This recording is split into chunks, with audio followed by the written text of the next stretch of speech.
Bem-vindos ao Mundo Libertário, eu sou o Chico. E eu sou o Davi. E essa é a nossa edição especial Kyle. Falei certo? Não, é Kyle Rittenhouse.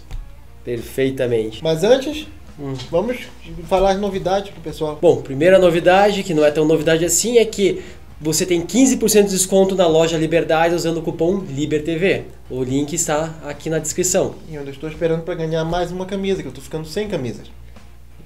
Vamos cobrar aí. E qual é a outra novidade? Além do nosso Instagram e Mundo Libertário. Sim, falando no Instagram, agora o Alexandre Frota está seguindo a gente no Instagram.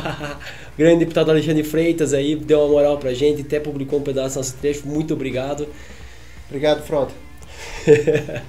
Temos mais novidades ainda. Agora a LiberTV vai produzir um programa de notícias diário. Talvez não comece essa semana.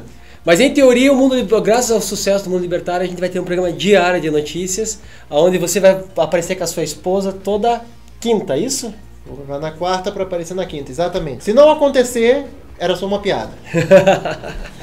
Então vamos à edição Kyle. Caiu. Bom, o herói, a lenda, Kyle Rittenhouse, foi considerado inocente em todas as acusações. Eram 5 acusações, eu só conhecia 4, descobri na hora que estavam lendo o veredito que eram 5. E o júri deu o óbvio, né? No caso, na situação de legítima defesa mais gravada, testemunhada, passada ao vivo na história da humanidade, decidiram que era legítima defesa. A acusação, né, até tentou usar um vídeo, onde esse vídeo era editado por uma inteligência artificial, que mostrava horas antes, assim, que em teoria ele estava apontando a arma para pessoas, que como se ele estivesse ali tentando arrumar confusão, mas esse vídeo não pôde ser usado, até porque dentro do programa de edição do vídeo dizia que esse vídeo não servia como prova, uma inteligência artificial altera. Ficou muito claro ali, né, que ele era inocente. Assim, você percebe claramente que a hora que ele está no chão, ele aponta a arma, o cara levanta, né, os braços, ele não atira. A hora que o cara saca a arma, ele atira. Tem um outro do lado com os braços levantados o tempo todo, ele não atira nesse cara. Ou seja, a intenção dele não era matar ninguém ali. Sim, foi uma situação, ele só atirou, ele só atingiu pessoas que o atacaram. Teve um homem que deu um chute no rosto dele, que ele chegou a disparar, mas o projétil não pegou no homem que o atacou. É o homem desconhecido número 1, de acordo com como ele é chamado lá no julgamento. E a única situação que não tem vídeo assim muito claro foi o primeiro confronto, quando ele foi perseguido por um indivíduo chamado Joseph Rosenbaum. Curiosamente, no julgamento, o promotor o tempo todo falava que o Rosenbaum tinha acabado de sair do hospital naquele mesmo dia. Ele não contou que era no hospital psiquiátrico, mas ele falava muito da saída dele no hospital. O Joseph Rosenbaum, para quem não sabe, era um indivíduo que tinha várias condenações por pedofilia, com menores. A gente não está falando assim, ele tinha um caso com um cara de 17 anos e ele tinha 22. Não, a gente está falando de crianças mesmo, de 10, 11 anos. Esse é o tipo de gente que os esquerdistas estão vendo agora como herói. Bom, aparentemente o que aconteceu aí nessa primeira morte foi assim. Um homem que estava vestido parecido com o Caio foi apagar um fogo que eles colocaram numa lixeira. Foi o próprio Caio, ele que apagou o fogo. Foi ele mesmo? Foi ele mesmo. Tá. Tinha vídeos mais próximos mostrando e ele próprio admitiu. Ele foi lá e apagou o fogo de uma lixeira que os esquerdistas iam jogar num posto de gasolina. Cara, jogar uma lixeira pegando fogo num posto de gasolina, o que vai acontecer, né? E aí a lixeira vai se assustar com o preço da gasolina e vai sair correndo. Mas aí, cara, eles ficaram bravos com ele e começaram a perseguição nele por causa disso, porque ele foi lá com o extintor apagar o fogo, né? Tem uma jornalista que praticamente não teve notícia dela aqui, a gente não encontrou nenhuma notícia em português, basicamente é tudo em inglês, chama, desculpe se eu errar a pronúncia dela, o editor vai colocar aí, Nellie Bowles, é isso, né? Bowles. Nellie Bowles. A Nellie, ela trabalhava no New York Times e ela estava fazendo uma apuração de todo o prejuízo, assim, mais de 80 lojas queimadas, e não eram assim lojas grandes, como por exemplo a Best Buy, que tem um seguro por trás. Eram lojas pequenas que o proprietário e a família do proprietário viviam daquilo, os funcionários ali viviam daquilo. Muitas dessas ainda depois dos ataques do Belém não se reergueram. Até hoje estão fechadas porque ou o proprietário não tinha o seguro completo ou o seguro só cobriu uma parte do prejuízo. E então assim, teve um senhor que ela retrata que ele estava tentando apagar o incêndio da própria loja, e ele era um senhor de idade, e ele teve a mandíbula esmagada pelos manifestantes, por ele estar tentando apagar o incêndio da própria loja. Então assim, há uma série de violência que vinha ocorrendo que foi fora que não está nesse contexto, a gente não consegue entender isso, porque não foi noticiado. Quando essa jornalista ela fez essa matéria, ela não foi postada no New York Times, porque dizia que isso atrapalharia o Biden, a eleição do Biden. Somente após a eleição do Biden é que essa matéria foi noticiada. Então, assim, basicamente estava tendo os manifestantes, que a grande maioria era branco, todos ex-presidiários, impressionante, né? Todos que vão aparecendo são ex-presidiários, que iam até as cidades para fazer terrorismo, com que interesse, né? Se é ideológico, se eles ganhavam alguma coisa, a gente não sabe. E isso a imprensa vinha escondendo. Mas as pessoas locais sabiam o que estava acontecendo. E por isso elas se uniram para montar uma espécie de uma segurança privada. Não é a primeira vez que acontece algo assim. Quem nunca ouviu falar dos coreanos do telhado da década de 60, se não me engano, quando estavam destruindo tudo, eles simplesmente se armaram, iam para os telhados e resolviam a situação. Eram outros tempos mais livres. Bom, quanto a essa questão do Caio, eu acho que todo mundo ficou satisfeito que ele tenha conseguido ser inocentado. Acho que todo mundo que viu os vídeos, até uma situação que foi curiosa, é que alguns esquerdistas, porque estavam cobrindo o julgamento, foram obrigados a ver os vídeos e ainda tiveram de dizer que realmente não, era uma situação de legítima defesa, não tem como argumentar contra. Até mesmo a situação do Rosenbaum, que foi menos gravada, que quase não dá pra ver nada, dá pra ver que logo depois dos tiros ele não foge, ele não atira no cara no chão em que ele estava vivo ainda, ele simplesmente liga pra alguém, não se sabe pra quem. Não foi?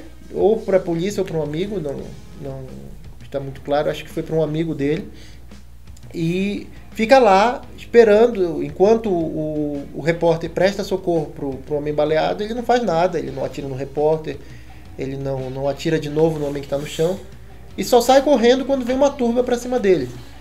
Então, bom, no final das contas eu acho que deu óbvio. Eu só quero dizer que não é muito pra gente comemorar para ele, é claro, foi ótimo, mas foram 4 dias de deliberação do júri por uma das situações mais bem documentadas de legítima defesa na história da humanidade. Imagina se não tivesse vídeo. Aí, uma das coisas também que me chama muita atenção é que o pessoal diz assim, mas se ele não tivesse armado, teria sido só chutes e pontapés. Isso, né, foi tweetado aqui no Brasil, alguns jornalistas repetiram isso aqui, porque eles não têm noção do que vinha acontecendo nessas manifestações. Aí tem vídeos não envolvendo o Caio, mas envolvendo outros manifestantes que estavam fazendo um papel parecido com o do Caio, mas não estavam devidamente armados igual ele, que os caras são pisoteados, houve testes de morte, né? Então assim, não era só chutes e pontapés que ia acontecer com ele quando tinha aquela multidão perseguindo ele. Provavelmente ia haver um lixamento, do quais ele teria sequelas pelo resto da vida. Se sobrevivesse, porque houve vários casos, assim, não em Kenosha, onde aconteceu o caso do Caio, mas houve vários casos em outras cidades onde pessoas se defenderam sem estar armadas com armas de fogo e foram mortas ou feridas gravemente pela turba enlouquecida. Gente, não existe isso. Ninguém vai apanhar, só levar chutes e pontapés, na esperança de não ser morto por uma turba e vai ficar tudo bem. Por favor, eu duvido que o repórter dizendo isso fosse aceitar ser espancado para preservar a vida de um monte de arruaceiro e de gente agressiva tentando matar você.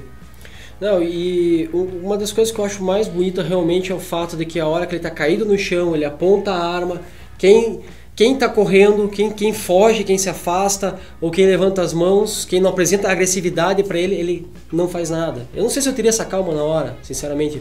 É muito difícil julgar, mas ele teve uma super calma. Óbvio que vem vindo várias versões, né? E ninguém teve tempo de apurar todos os fatos certinho, assim, de ver o julgamento. Mas numa das versões que eu vi, essa ligação que você fala, ele faz para a polícia. Ele avisa, até parece que eu vi a gravação, só que eu não sei se foi nessa hora que eu vi a gravação da polícia, ou depois que ele atirou mais 2 vezes, que daí ficou gravado na polícia. Eu acho que foi depois que ele atirou mais 2 vezes, porque nessa hora eu tenho quase certeza que foi para um amigo dele que ele ligou. Bom, mas para quem quer que ele tenha ligado, mostra que ele não era o objetivo dele matar a pessoa. Ele atirou, a pessoa caiu, ele parou de atirar. E não atirou em mais ninguém até ser de novo derrubado no chão. E eu acho que, assim, uma das coisas também aqui para nós brasileiros que fica muito importante a lição é a seguinte. Nós estamos vendo a maneira com que isso está sendo noticiado aqui no Brasil. A gente até fez, na semana passada, a gente colocou um meme que tirava sarro pelo fato de uma das agências de notícia colocar que as pessoas mortas eram negros. Obviamente não eram. E assim, a maneira com que a notícia chega aqui, muitas vezes supremacista foi inocentado depois de matar 2 pessoas num ato antirracismo. Cara, se eu só pegar essa notícia, ler ela, eu vou ser contra esse supremacista. E provavelmente, se eu acabei de ler essa notícia e tem ali uma caixa de comentário, eu Francisco, ia ficar chateado e ia lá, porra, cara, tem que matar esse supremacista, não sei o que, não sei o que, não sei o que. Então, assim, a forma com que é noticiado leva as pessoas ao engano. Eu acho que quando eu estou vendo agora esses comentários das pessoas muito bravas com ele, muito bravas por ele ter sido comentários assim, pô, não é só no Brasil que a justiça não funciona, queria ver se ele fosse negro, é porque as pessoas estão recebendo a notícia errada, de uma forma completamente equivocada, jogando contra o Caio.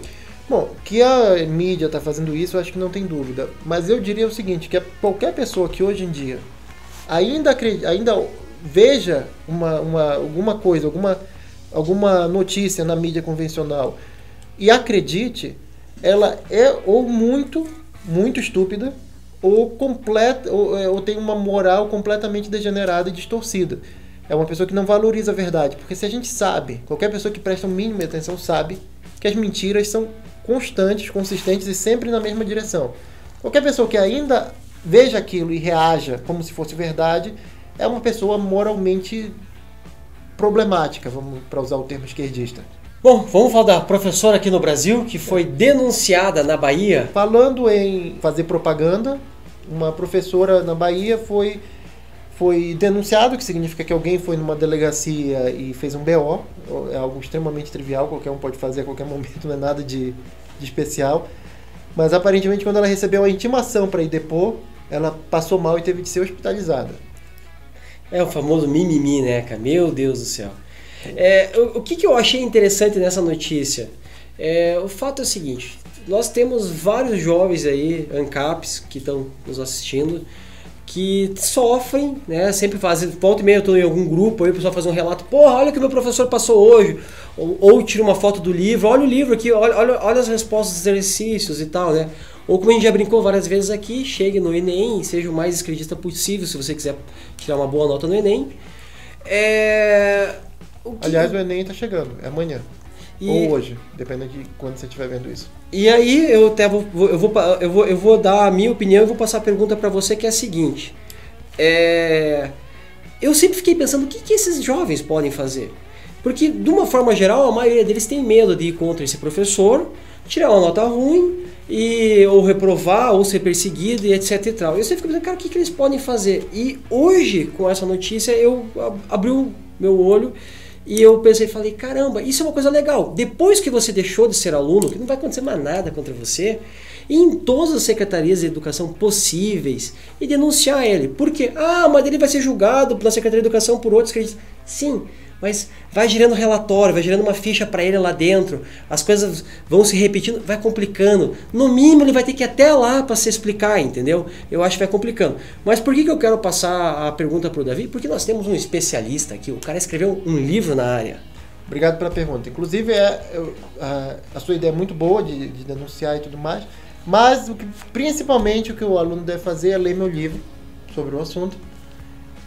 Ainda não foi publicado, mas assim que for, vão lá, procurem e leiam. O nome do livro é Doutrinados e eu escrevi justamente para explicar como é que funciona esse processo e como você pode se proteger ou proteger seus filhos caso você não tenha tempo ou vontade de fazer homeschooling, que é o que você deveria fazer, né? Bom, fim do meu merchan do livro que ainda não foi publicado. Mas no seu livro existe uma solução do que eles podem fazer? O mais importante é você conhecer o método que o professor usa, porque se você conhece o método, você se torna imune. Então, a partir do momento que você sabe o que ele está fazendo, ele não consegue mais te enganar. Eu diria que essa é a única solução efetiva, porque, sim, se muita gente denunciar o mesmo professor, você pode se livrar daquele professor mais exagerado. Mas o esquerdismo permeou as escolas, as universidades de tal maneira que você vai ter doutrinação, talvez não tão evidente quanto aquele professor maluco que fica berrando e gritando que o Bolsonaro é fascista, mas você vai ter uma doutrinação mais perniciosa, que eu acho que é até pior, que é das ideias. Você vai sair de lá acreditando em uma série de coisas que você nem vai saber que são de esquerda, para você vai ser simplesmente o jeito que as coisas são. E esse é o pior para mim, essa é a pior doutrinação. Tipo aquecimento global? Não, tipo, aquecimento global, pelo menos todo mundo sabe que existe algum tipo de crítica. Mas, por exemplo, quem é que já parou para pensar que talvez o salário mínimo não seja bom para o trabalhador? Não seja uma vantagem para quem trabalha e sim uma desvantagem? Quem é que já parou para pensar nisso? Esse tipo de coisa é praticamente impossível. A pessoa acha que se não fosse o direito trabalhista, os empregados seriam escravos. As pessoas acham que se não fosse a educação, o ensino superior público, as pessoas nunca iam subir de vida, nunca iam crescer de vida. Todas essas ideias vêm da doutrinação de esquerda. Essas ideias não são naturais. Elas não surgiram na cabeça das pessoas assim por mágica. Entendi. Bom, cara, eu vou dar uma parada aqui porque eu vou entrar em greve, cara. Não, verdade.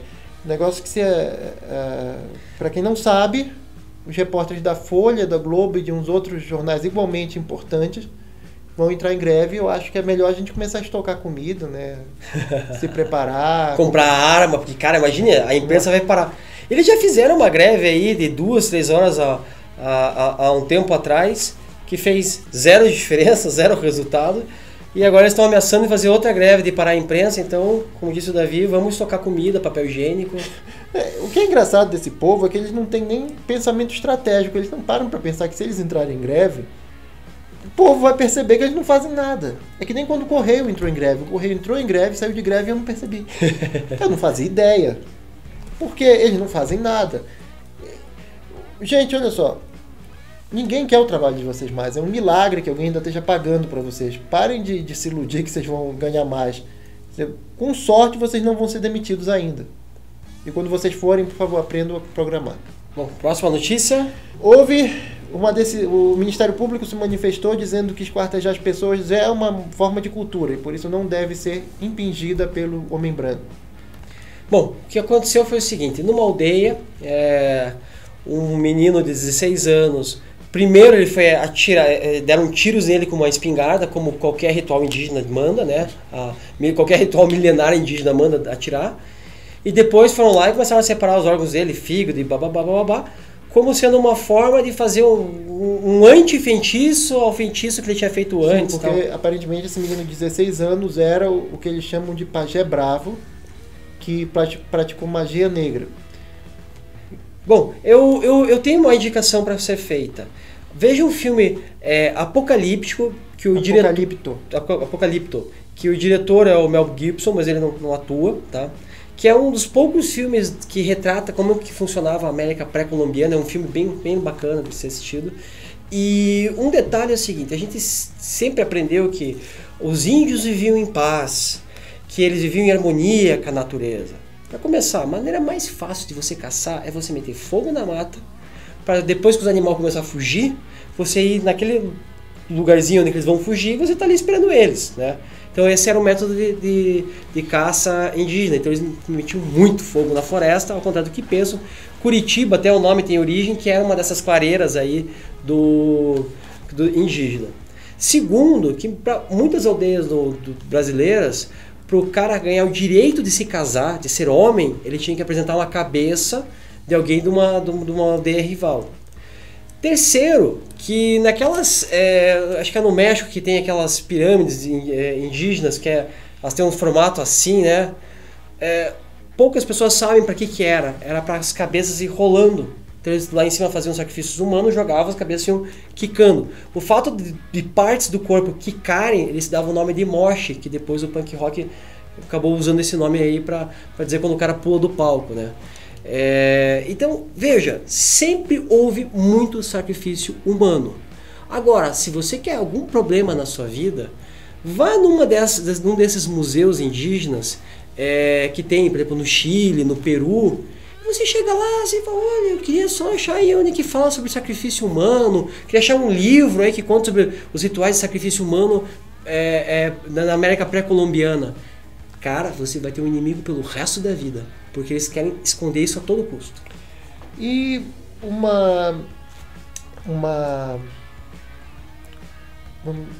peraí, eu me perdi, calma, vou voltar. Sim, isso é justamente... Peraí, eu vou dar um tempo para você poder fazer o corte direito.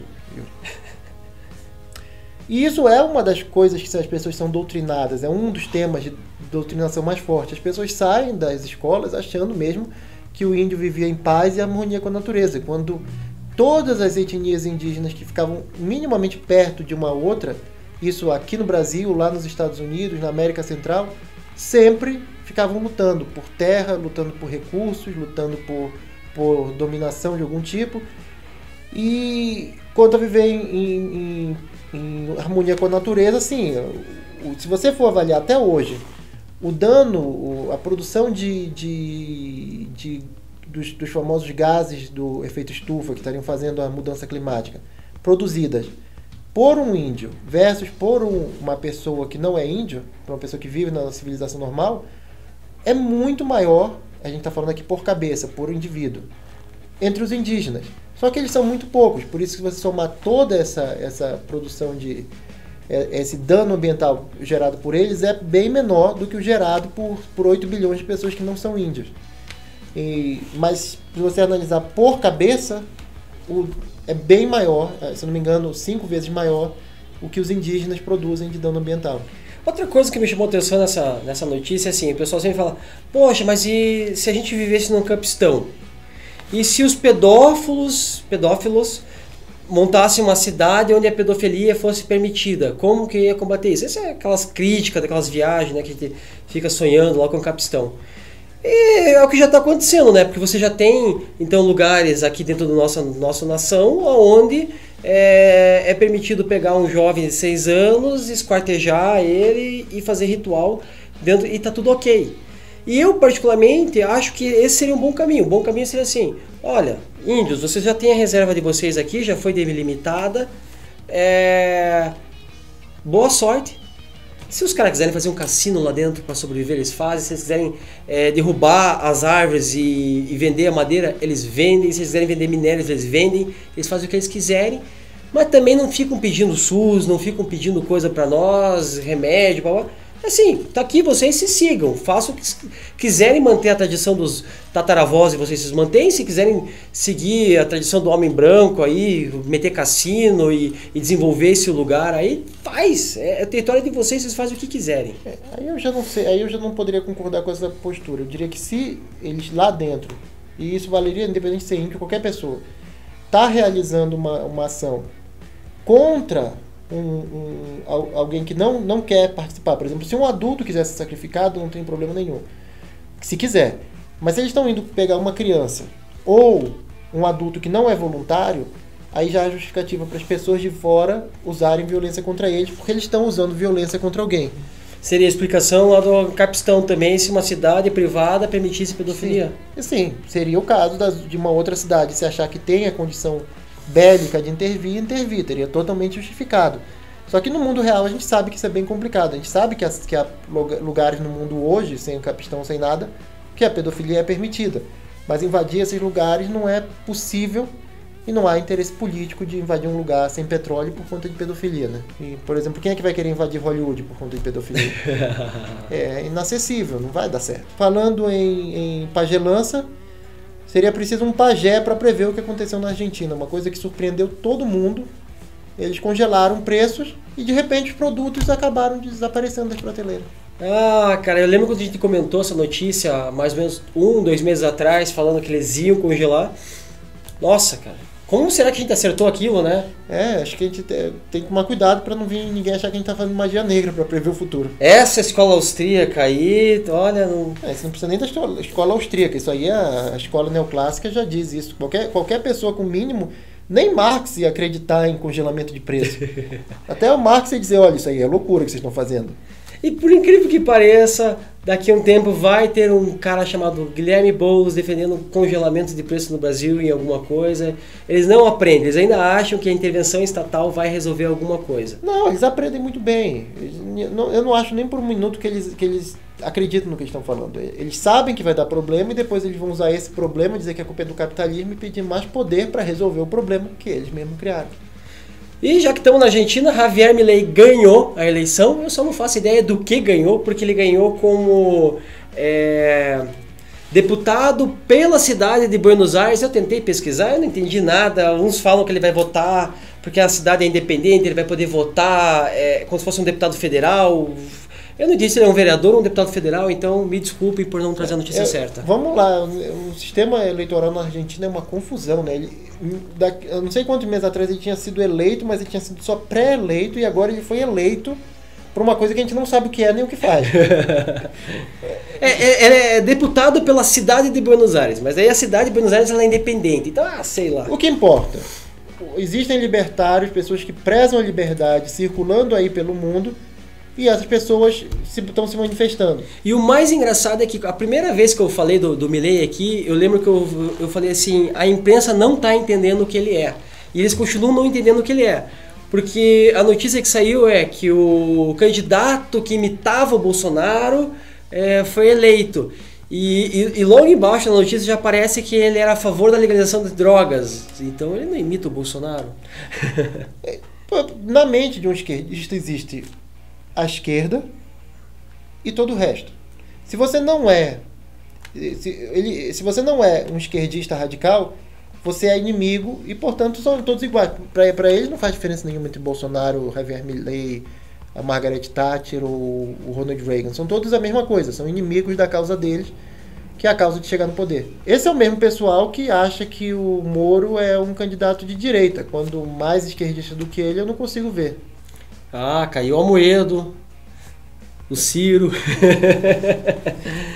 Mas realmente é um candidato de esquerda. No máximo que eu aceitaria a classificação dele seria centro-esquerda.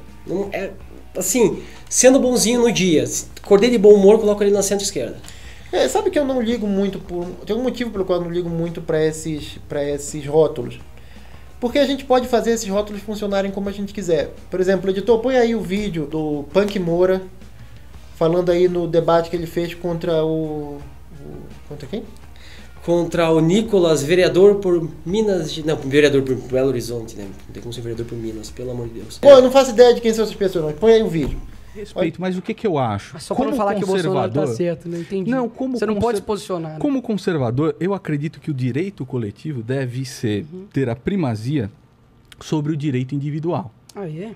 Eu acho. Eu acho que sim. Olha o que ele diz que é ser conservador. Olha como é fácil manipular as palavras. Para ele, ser conservador é colocar o interesse coletivo acima do individual. Ou seja, para ele, ser conservador é ser esquerdista. Enquanto a gente não focar em ideias e sim em rótulos, a gente não vai conseguir progredir. Então, por exemplo, o que me interessa do Moro não é se ele se acha esquerdista, de direita, de centro, de para cima, para baixo. Ele é a favor da legalização das armas? Eu queria saber isso primeiro. Aparentemente não. Aparentemente não. ele foi contra o lockdown, ele é contra... Não, ele é total a favor do lockdown.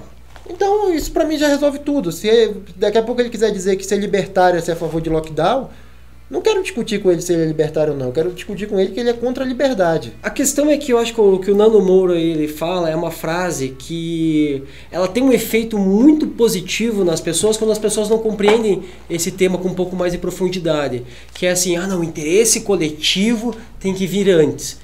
Cara, você pode ganhar uma eleição falando uma coisa dessa, porque a ideia, ela parece ser boa. Você vai fazer uma coisa que vai prejudicar uma pessoa ou vai fazer uma coisa que vai salvar 100 mil pessoas? É óbvio que você vai preferir salvar 100 mil pessoas. Mas a questão é que quando você está tratando de direitos, não é isso, escolher entre 100 mil pessoas ou uma pessoa. Sempre que você olhar para o indivíduo, e o que é melhor para o indivíduo, você vai estar olhando o que é melhor para cada indivíduo. Não adianta você montar um coletivo de pessoas negras e aí querer defender direitos para esse coletivo, ou um coletivo de mulheres, ou um coletivo de trans. Você vai estar sempre querendo que determinados segmentos tenham um privilégio em cima de outros segmentos. E quando você olhar para o indivíduo, você vai estar trazendo o mesmo benefício para todos, com igualdade e, olha que palavra bonita, equanimidade. Bom, o fato é, usando esse tipo de discurso para favorecer o coletivo, você pode justificar qualquer tirania. De fato, é assim que são justificadas as tiranias. A segurança da comunidade, o bem da comunidade, às custas do indivíduo. Só que a comunidade não tem voz. A voz da comunidade, para eles, é a voz do líder político, do grande irmão. Ou seja, na prática, o que eles estão dizendo, mesmo que eles não saibam, é que um indivíduo, um agente político, vai ter poder de tirar os direitos dos indivíduos. E a ideia de que isso de alguma maneira vai gerar uma boa sociedade é absurda e já foi provada falsa milhares não, mas centenas de vezes no passado. Nando Moura, eu acho que basicamente o que você falou é o que levou o Hitler ao poder. Sim, é o que o Hitler usou, Hitler, Mussolini, Stalin, foram o que todos eles usaram para justificar suas atrocidades. Eles estavam sacrificando alguns indivíduos pelo bem comum. Por coincidência, o bem comum era manter eles próprios no poder, mas... Bom, ele pra mim era um cara totalmente insignificante até eu descobri aqueles memes lá dos debates que ele tinha com o Cogos, e aí foi que eu descobri quem ele era, e ele tomava um cacete do Cogos. Então, mas vamos lá, próximo tema. A imprensa está fazendo uma campanha para você não divulgar esse vídeo aqui do Morgan Freeman. Black History Month you find ridiculous. Why? You're going to relegate my history to a month? Oh, come on. What do you do with yours? Which month is White History Month? No, come on, tell me. Well, I'm Jewish. Okay, which month is Jewish History Month? There isn't one. Oh, why not? No. Do you want one? No. I don't either. I don't want a Black History Month. Black history is American history. How are we going to get rid of racism until... Stop talking about it. I'm going to stop calling you a white man. And I'm going to ask you to stop calling me a black man. Então, isso é um vídeo bem antigo do Morgan Freeman falando com esse entrevistador de 60 minutos, no qual ele diz que ele não gosta do mês da história negra, que seria o equivalente aqui ao mês da consciência negra. Porque ele acha que a solução para superar o racismo é que as pessoas parem de se ver em termos de sua raça e comecem a se ver como indivíduos. Isso, claro, foi 20 anos atrás, e ele é um ator, eu tenho certeza que hoje em dia ele já mudou de ideia. E essa é a alegação que tem vários... Aqui eu mandei um print para pôr aí. Olha só, o UOL, várias grandes conglomerados de mídia estão fazendo essa campanha para não divulgarem esse vídeo dele, alegando que ele mudou de ideia e por isso aquela opinião que ele teve 20 anos atrás não pode mais ser mostrada. Parabéns para vocês, porque ninguém ia comentar sobre isso se não fosse a campanha de vocês, né? Como sempre, eles acabam, a gente não deve avisar para eles, porque eu acho que é bom quando eles fazem isso, porque eles acabam repercutindo uma coisa que seria muito menor se não tivesse uma campanha da grande mídia falando desse vídeo. Não pensem em doce. Não, nesse exato momento, não pensem em nenhum doce que vocês gostam. Não pensem, façam isso. Não fiquem pensando em doce aí. Agora, só um detalhe. Eu não sei se ele realmente mudou de ideia ou se isso é só uma desculpa que a mídia está dizendo para não divulgar. Mas, gente, não faz diferença. Entendam, aproveitem a greve que vocês vão fazer aí semana que vem e parem para pensar nisso. As pessoas não estão divulgando porque eles acham que essa é a opinião do Morgan Freeman. Eles estão divulgando porque o Morgan Freeman, naquele momento, articulou uma opinião que eles concordam. É por isso que estão divulgando. Se ele mudou de ideia no momento seguinte ele mudou de ideia, não importa. Ele articulou algo que a maioria das pessoas não consegue articular, mas pensa. E agora o Biden está querendo uma investigação. Para quem não sabe, o Biden proibiu o fracking, que é aquele processo de extrair petróleo usando água em alta pressão. Ele dificultou a extração de petróleo, criou leis dificultando a extração de petróleo em terras federais. Ele cancelou a construção de um oleoduto que ia levar petróleo para os Estados Unidos, para mais localidades nos Estados Unidos. E ele gerou um caos no Oriente Médio com aquela saída atabalhoada do Afeganistão. De alguma maneira, por algum motivo que ninguém sabe exatamente qual é, o preço da gasolina subiu no mundo inteiro depois dessas coisinhas aí. E agora ele quer que investiguem os postos de os fornecedores de gasolina lá nos Estados Unidos, porque acha que eles estão aumentando o preço artificialmente. Não vou nem comentar essa. É claro, a culpa não é dessas insanidades que ele próprio... Claro, não foi ele que fez, a gente sabe que foram os verdadeiros controladores dos Estados Unidos que fizeram, mas que a administração dele fez essas insanidades e depois o resultado não é culpa de quem? Foi aquilo que eu falei. A culpa é do capitalismo. A culpa é das empresas privadas que estão vendendo petróleo. Ele cria o problema e agora ele vai querer mais poder para poder dar a solução. Bom, teve uma tenista chinesa, mostra a foto dela aí, que ela é bem bonita. E essa tenista, ela tinha relatado um problema de abuso sexual por parte de um político lá da China. E depois disso ela simplesmente desapareceu. Então, se souber o paradeiro dela, aí avisa que estamos procurando ela, né? E agora chegou um e-mail dela lá na imprensa estatal chinesa dizendo que ela está bem, que ela mudou de ideia e que nada daquilo era verdade, não. Isso me lembrou um episódio dos Simpsons, que a Lisa está lendo uma carta de um amigo dela na América do Sul e a carta está sendo lida com a voz de uma criança e a voz está dizendo, porque eu estou preocupada que vai haver um golpe no meu país, e de repente a voz é substituída pela voz de um homem dizendo, e agora eu prezo o grande líder. É exatamente o que está acontecendo, parece realmente que os Simpsons preveem o futuro. Pois é, não erro uma. E agora, para a parte cômica das notícias, o Ceará vai distribuir lanterna, é isso? Cara, os caras vão distribuir uma lanterna de LED para os ciclistas ficarem mais bem protegidos, né? Esse é o tipo de notícia que, realmente, quando você não entende o quão nocivo é o Estado, que aquele dinheiro está sendo roubado das pessoas para distribuir lanternas, você fica feliz, nossa, mas então os ciclistas agora vão ficar mais protegidos, vai ocorrer menos atropelamento, eles vão poder ser vistos durante a noite. Não. Pô, gente, se essa lanterna... O que as pessoas não entendem, e esse é outro ponto esquerdista que é doutrinado nas escolas, que a vida humana não tem... que o valor da vida humana é incalculável. Não é. Toda vez que você sai de casa, você está colocando sua vida em risco de ser atropelado, de ser assaltado, de ser atingido por um meteoro. Nós fazemos escolhas que colocam nossa vida em risco o tempo todo. E nós pesamos. Eu poderia... algumas pessoas escolhem pagar milhões por um carro blindado.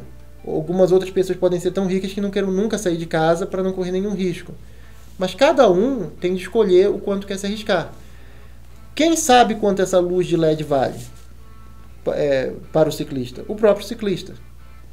Mais ninguém. Quando o Estado chega e tira o meu dinheiro, que não suporta andar de bicicleta, no caso eu não moro no Ceará, mas eu tenho certeza que muita gente lá odeia bicicleta como eu odeio, tira o dinheiro de alguém que odeia bicicleta e dá para o ciclista uma luz de LED, não vamos nem entrar no mérito se ela foi ou não superfaturada, o que ele está fazendo é transferindo a responsabilidade que era para ser do ciclista, o interesse pessoal que é do ciclista e passando para um outro terceiro que não tem nada a ver com aquela situação. E isso aí para mim entra no mesmo problema que é a Prefeitura do Rio querendo fazer um aplicativo de delivery. Então, assim, aparentemente a notícia parece ser muito boa também, sabe? Parece que é uma coisa boa. Poxa, você não queria que os ciclistas ganhassem uma lanterna de LED para ficarem mais seguros? Ou você não queria que agora a prefeitura assumisse o delivery ficasse mais eficiente? A questão é a seguinte, pelo que eles estão prometendo ali, que vão tirar as taxas do comerciante, o percentual, né? Hoje, quando esses aplicativos de delivery, eles ficam com uma taxa que pertence, além, né, de cobrar o frete, que esse frete vai em parte para os entregadores, eles ficam com um percentual que eu vou dizer para vocês até um pouco abusivo, até porque tem poucas empresas no mercado dos restaurantes, né? Algo em torno de 20%, 30%. Mas a prefeitura intervir nisso é péssimo. Por quê? Porque ela vai oferecer um serviço ruim pra caramba, já sabemos, né? E segundo, esse serviço vai dar prejuízo. E como tudo que é da prefeitura, não quebra, não fale. Então, assim, já viu uma delegacia no Brasil e a falência? Não, nos Estados Unidos não é uma coisa incomum. Então, o que vai acontecer? Esse aplicativo vai dar prejuízo e vai ficar lá as pessoas no Rio que não tem nem dinheiro para pedir lanche por aplicativo, pagando esse serviço. Eu coloco da seguinte maneira: toda empreitada humana tem um risco. Toda vez que você vai abrir um negócio, você tem um risco. Quando é você que está escolhendo pôr o seu dinheiro ou o dinheiro dos seus investidores, e no final a escolha acaba sendo de uma pessoa para pôr dinheiro naquela questão arriscada. Se ela perder, ela perdeu porque ela escolheu se arriscar. E se ela ganhar, ela ganhou porque ela escolheu se arriscar. Quando é o Estado que pega o dinheiro do pagador de imposto e põe numa empreitada arriscada, se ele der prejuízo, quem está perdendo foi uma pessoa que não escolheu participar daquilo. E se der lucro, tem como dar lucro? Para quem vai esse lucro? Esse lucro vai voltar para as pessoas que foram obrigadas a investir? E qual é a tendência humana nesse caso? É ir arriscando cada vez mais, porque o prejuízo não é seu se você perde. É como você ir no cassino com o dinheiro dos outros.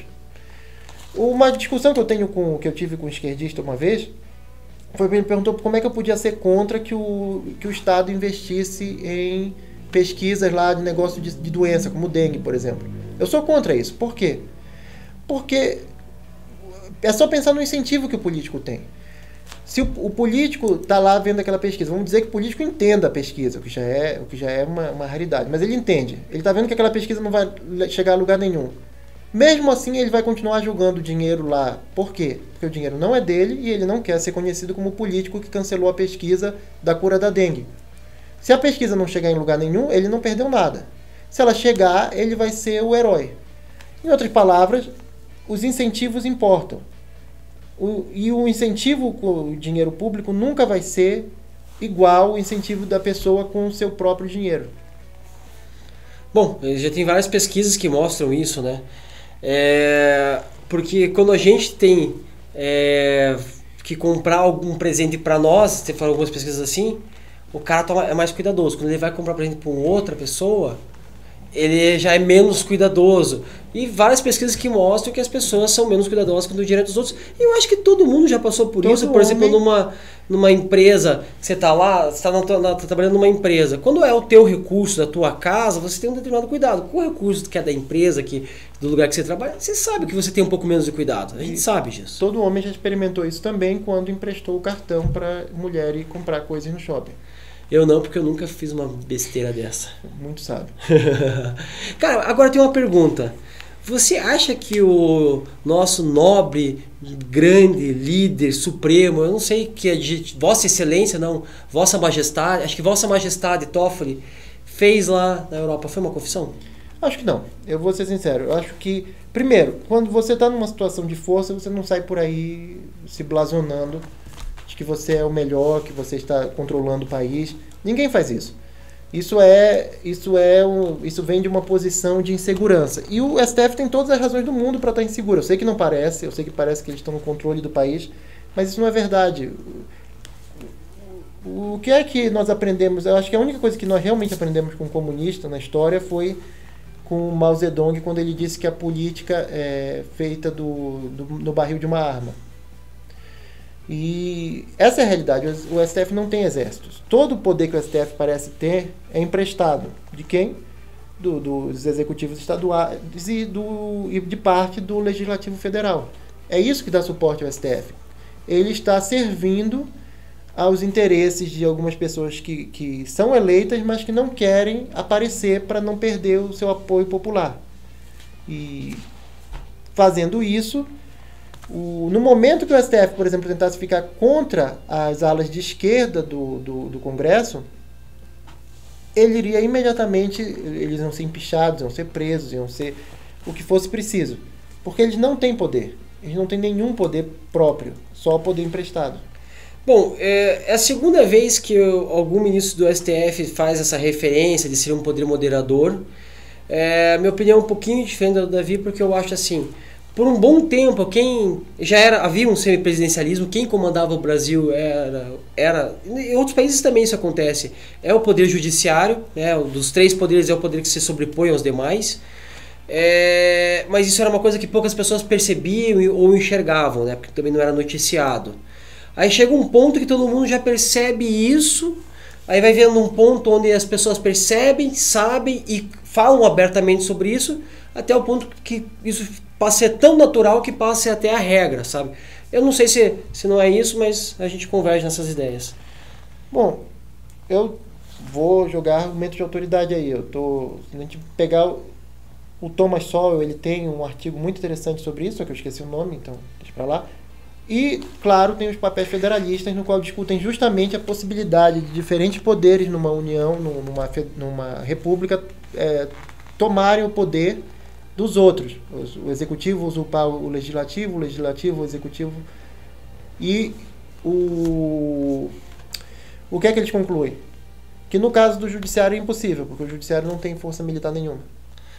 Não tem força militar nenhuma, mas, por exemplo, se o executivo faz uma lei, eles vão interpretar ela como eles querem.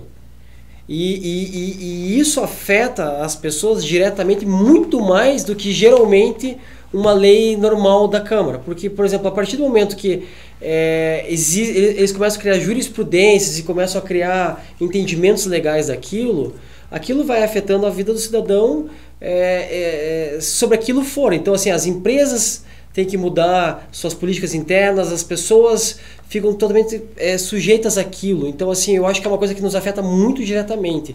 Eu acho que a gente às vezes está muito olhando aqui a disputa entre Lula e Bolsonaro, que é uma coisa que, cara, não nos afeta tanto assim na vida, e a gente esquece de olhar a disputa para o governador, a disputa para vereador, deputado, e que a porra do judiciário é o que mais nos afeta no dia a dia. Se o judiciário decidir que vai ter que usar máscara, vai ter que usar máscara e vai passar por cima de tudo isso, que vai ter que fechar lockdown, vai passar por tudo. Bom, falando em oposição Lula-Bolsonaro, nós temos uma novidade sobre... Que é a chapa Lula-Alckmin. Bom, eu acho que o PSDB estava procurando uma maneira de, digamos assim, jogar sal na sua cova, que já foi enterrado faz tempo, e escolheram muito bem, né? É uma situação assim que é uma ideia que selaria a percepção do PSDB na mente de praticamente todo mundo, que o PSDB sempre foi um partido de esquerda e que essa oposição contra o PT era o teatro das tesouras, né? Bom, para quem é de cidades pequenas, interior, o cara sabe que num ano tá 2 caras disputando a prefeitura, e no outro ano um sai para prefeito, outro sai para vice, os caras se compõem e tudo aquilo que eles falavam. E o Lula tem um vídeo que ele fala que a eleição dele contra o Fernando Henrique Cardoso, e antes do Fernando Henrique Cardoso foi contra o Serra, se não me engano, tinha uma certa respeito e tal, e diz que depois do Alckmin que virou baixaria. Ele tem um vídeo dele falando isso, então vai ser super legal ver o vídeo do debate entre eles e colocar que agora os dois estão juntos aí, né? Eu acho que já na época do Serra já era bem baixaria. Tem aquela famosa história que jogaram um negócio na cabeça do Serra, depois os esquerdistas ficaram mostrando uma outra foto. Mas no final das contas, vamos ser claros, o Serra era um comunista, é um comunista. Então isso é briga de comunista. O que me surpreende é que a gente nunca tenha percebido com clareza quão parecidos esses dois grupos são. Bom, aí eu te diria o seguinte, que aparentemente o cara que eu vou votar na próxima eleição, porque defende as ideias mais parecidas que a minha, é um cara que também tem uma visão de centro pra caramba, mas que, né, não mudou muita coisa. Esse teatro das tesouras que era entre um comunista e um comunista, agora vem entre um comunista e um cara de centro ali, sei lá. Bom, contanto que o cara de centro apoie as armas e seja contra o lockdown, dá para ter uma conversa. E continue evitando de contratar funcionários públicos como ele tem feito. Isso. Porque o teatro das tesouras é entre esquerda e esquerda. Entre esquerda e centro já não é mais o teatro da tesoura. Agora, se a gente conseguisse... E eu estava pensando nisso outro dia. Onde é que estão... Porque vamos ser claros, o Bolsonaro, o capitão, é o melhor político que o país já teve? É. Mas ele é um moderado. Ele é um moderado extremo. Onde estão os radicais? Onde estão as pessoas para virem aqui dizer o quê? Eu estou à direita do Bolsonaro. Por que essa pessoa... E eu não estou falando de alguém que acredite ideologicamente nisso. Alguém que só veja a oportunidade. Está ali um nicho, está ali um grupo de pessoas que quer votar em alguém que seja bem de direita. E não há um político para se aproveitar. Como é possível que o político não esteja se aproveitando disso? Mesmo que só por interesse eleitoreiro, sem nenhuma convicção ideológica. Por que não há ninguém se aproveitando e assumindo esse nicho que está aberto? Eu não consigo entender por que o Moro, mesmo que seja de maneira eleitoral, ele não vira esse candidato liberal que faria muito sucesso, né? Ainda que assim, mas ele tá com o MBL, ele tá tentando, tá com o Danilo Gentili, ele tá tentando parecer ser um liberal. Pô, mas ele não se comporta como um liberal. Então ele não está me enganando, porque se ele estivesse me enganando de que ele era realmente um liberal, eu estaria votando nele, estaria aqui, ó, com a camiseta, com a foto dele, entendeu? Eu estaria fazendo campanha pra ele. Olha, aqui nos camarins do Joá Forró, olha só quem a gente encontra. Picha, muda. Bem? Ai, bye. Ai, bye. Ai, bye. Ai, bye. Ai, bye. Ai, bye. Ai, bye. Ai, bye. Ai, bye. Você tá muito bonita, viu? Você tá muito bem vestida. Tá gostando do Joá Forró? Ai, bye. Ai, bye. Ai, bye. Ai, bye. Ai, bye. Ai, bye. Ai, bye. Você vem O negócio é que acontece muito isso. As pessoas, eles acham, e eu tô falando do MBL, tô falando do Danilo, de todas as pessoas que você citou, eles acham que as pessoas são estúpidas. Eles acham que as pessoas vão ouvir a palavra liberal e vão, nossa, que maravilha. Quando, na verdade, esses grupos, o MBL, ele pode ter liberdade livre no nome, mas a gente já viu que eles não têm nada de liberal. Eles não têm. Eles defendem lockdown. É o que eles acabaram de falar, que é a frase que a gente colocou agora há pouco do Nando aí. Acho que isso resume tudo. Eles tentam usar o rótulo, mas eles não têm a postura e nas decisões concretas que batam com isso. Não tem nada de liberal em lockdown. Não tem nada de liberal em deixar que o bem coletivo se sobreponha aos direitos individuais. Mas, vamos para os memes, porque acho que a gente já tem umas 2 horas de programa. Pois é, vamos lá. Lá vem o homem macaco correndo atrás de mim. O homem macaco... Vamos ao meme, né? Então tá lá. Cara, esse aqui quem que é? É o lá de Minas? É o... Não, eu não sei. De Minas é magrinho, assim, mais gordo. Não sei quem é esse cara também. Eu achei que era o Aécio. Esse aqui é o José Milk, né? E esse aqui é o Dória. Isso. Não, esse não é o Aécio, não. Não? Enfim, tem um cara aqui que eu não sei quem é, que deve ser governador, prefeito, sei lá o que diabo, se despedindo, né, do vírus do Covid. Até logo, boas férias. Aí o Leite fala, obrigado por tudo. E aí o Dória, estamos aguardando o seu retorno. E aí o vírus do Covid, até logo, governadores, depois do carnaval estou de volta. Quer comentar? Acho que já diz tudo mesmo. Né?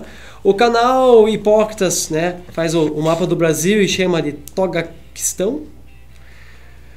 Aqui foi uma coisa que a gente falou entrou aqui como meme, né, que a gente já falou no programa, que é o Bolsonaro argentino, né, Javier Milei eleito, e lá embaixo também é a favor, né, da legalização das drogas. Né? Então como é que ele pode ser o Bolsonaro argentino? Desordem e Processos Memes 2, né, o Nando Moura e o Nicolas, né, brigando no corpo de macacos, brigando com faca, e todos o pessoal da esquerda, né, torcendo por eles. que no final não passavam de 2 esquerdistas ali, né? Próximo meme, essa aqui também é desse debate que é bem engraçado, que é também vindo dos Ordem de Memes 2, né? Que quando o Nicolas fala assim, eu estive em Dubai e tal, ele fala assim, então me mostra o que você produziu, me mostra o que você fez lá. Aí ele tira o cartão do Jalal Jamel. Mas que é isso? Aí eles estão dizendo que Jalal Jamel é o pau do Bolsonaro, né? Que ele foi lá... Por que do Bolsonaro? Onde é que tem alguma coisa que mostra que é do Bolsonaro? A zoeira é essa, né? É incompreensível esse meme, gente, desculpa. Não, eu achei esse meme bom. Próximo meme é da Falha Democrática Memes, né? É a mulher toda fitness, assim, né? Agora você é uma mulher fitness, finalmente você é uma máquina de lutar, e vou abandonar você, seu gordo feio, acabou tudo, né? Dele, ela vai ver só, né? Ele vai lá, faz uma cirurgia e entra numa luta de MMA e arrebenta ela, né? Porque ela chamou ele de gordo feio. Esse meme, ele é triste porque ele é real, né? E aí? Sim. Aqui é o promotor do julgamento do Caio, dizendo: por que você atira em comunistas, Caio? E o Caio responde: porque eu não sei pilotar um helicóptero, senhor. Essa foi muito boa. Isso aconteceu mesmo ou só um meme? Não, claro que é só um meme. Bom, né? Seria bom se tivesse acontecido. Não, se tivesse acontecido seria incrível. Mais um do Caio. Aquele template das 2 mulheres, a Thread Girl e a Doomer Girl. A Thread Girl diz: eu não acredito que ele não chorou quando vimos Titanic. A Doomer Girl responde: homens não têm emoção. E aí tem um homem vendo um Chad, né? Vendo o Caio abraçando o seu advogado. E... Cara, é difícil não se emocionar. A hora que o Caio foi no sentado, ver esse vídeo, pra quem tava torcendo por ele, é difícil não se emocionar. Mais um do Caio aqui, que substituiu ele na cobra lá do Don't Try Don't Me. Mais um que você mandou também. Esse eu gostei do que tá escrito, mas assim, a formação do meme tá meio esquisita. Kyle Rittenhouse é absolvido de todas as acusações. E aí um Chad dizendo para um Ojak chorão: não seria interessante se a mídia americana dedicasse tanto tempo a casos como o do Epstein, quanto dedicou a esse moleque e o do MAGA Hat? Sim, o do MAGA Hat é aquela situação, né, que o garoto ficou com um índio batucando na frente dele, disseram que ele era supremacista branco, a coisa mais ridícula. Nick Sandman, se não me engano o nome dele. Mas a frase é realmente boa e muito verdadeira, mas o meme em si não faz nenhum sentido. Então é isso. Então vamos lá, vai. O que você achou melhorzinho? O do comunista do helicóptero, não tem dúvida nenhuma. Também. Então será que hoje vai ser eleito por unanimidade? Vai ser eleito. Esse é muito bom. Então esse meme a gente não sabe quem fez. Muito obrigado. Mais uma hora de programa, vambora. Vamos.